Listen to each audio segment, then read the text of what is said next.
বাবা এখন আর আমাদের মধ্যে নেই, তবুও বাবার কথা বারবার মনে পড়ছে, ছোটোবেলাকার কথা বারবার মনে পড়ছে। আমরা তো পাঁচ ভাই বোন, পাঁচ ভাই বোন এখনও আছি। পাঁচ ভাই বোন অনেক মিল ছিলাম আমরা, যেমন ভাই বোন ঝগড়া করে আমাদের মধ্যে ওরকম ঝগড়া ছিল না ছোটোবেলায়, এখনও নেই, ছিল না।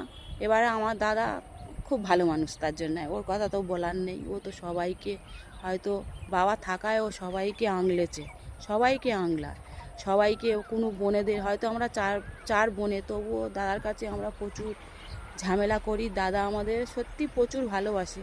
ওরম ভালো মানুষ এখনকার দিনে পাওয়া যাবে না, ওরম দাদা। আমরা যদি কোনো বিপদে পড়ি, সেই বিপদে আমার দাদা আগে চলে আসে। আমরা কোনো শরীর খারাপ হোক আর যাই হোক, আমার দাদা সবসময় আমাদের পাশে থাকে। তার জন্য দাদার কথা বলার নেই। দাদা তো এখন ধরো বাবা চলে গেছে, দাদা হয়তো আমাদের দেখবে, তবুও বাবার জায়গাটা কি দাদা নিতে পারবে? পারবে না। কেননা বাবা বাবাই হয়, দাদা দাদা হয়। দাদা হয়তো খুব ভালো মানুষ, সেটা আমরা বলবো না, কিন্তু বাবা বাবার জায়গায় থাকে। আমরা যখন বাপের বাড়ি যেতাম, বাবা আমাদের মেয়ে এসেছে কি খাবে না খাবে বাবা করতো। দাদা হয়তো করবে, তার জন্য না, বাবাও করতো। বাবার জন্য একটা আলাদা জিনিস। এবার বাবার কাছে গিয়ে, বাপের বাড়ি গিয়ে হয়তো 2-4 দিন থেকে আসতাম, বাবার সাথে কাটিয়ে আসতাম, মায়ের সাথে কাটিয়ে আসতাম। আর আমাদের ছোটোবেলা সত্যি খুব সুন্দর ছিল আমাদের জীবনটা। আমরা খুব সুখে শান্তিতে ছিলাম। হয়তো আমরা পরিশ্রম করতে হতো, কেননা বাবার অভাব ছিল তো, কেননা আমরা এতগুলো ভাই বোন।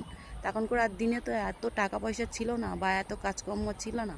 জায়গা জমি থাকলেও, কিন্তু জায়গা জমিতে চাষ করলে টাকা পয়সা এত ছিল না, তবুও আমরা সুখে শান্তিতে ছিলাম। যাচ্ছে দিন ভালো, আসছে দিন খারাপ, এটা ঠিকই, সঠিক গল্প, সত্যিকারে যাচ্ছে দিন ভালো, আসছে দিন খারাপ। কিন্তু বাবার কথা আজকে খুব মনে পড়ছে, খুব খুব। সারাক্ষণ খেতে বসতে, শুতে, দাঁড়াতে, বা কাজে যাচ্ছি সাইকেল চালিয়ে, সেও সব সময় বাবার কথা মনে পড়ছে। বাবাকে তো ভুলতে পারবো না সারা জীবনে, যে যা বলুক। বাবা হয়তো সারা জীবন থাকে না, এটা ঠিকই, কিন্তু তবুও এখন আমরা এই মুহূর্তে মেনে নিতে পারছি না।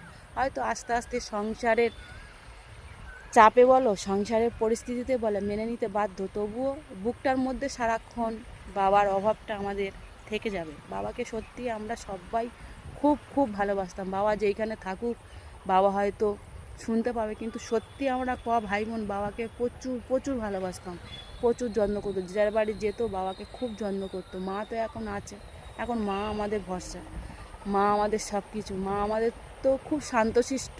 মা কোনো দিন আমাদের 5টা আঙুল কজনা 5 ভাই বোনের গায়ে কোনো দিন ঠেকায় না। বাবা হয়তো একটু বকতো, সেটা হয়তো আমাদের ভালোর জন্যে, সবাই কি সমান হয়? বাবা হয়তো বকাবকি করতো, কিন্তু মা খুব শান্তশিষ্ট। ভিডিওটা আর বেশি করব না, বড় হয়ে যাবে, বেশি ভিডিওটা করব না। এখন সোশ্যাল মিডিয়া সবাই বন্ধুর মাধ্যমে, বন্ধুর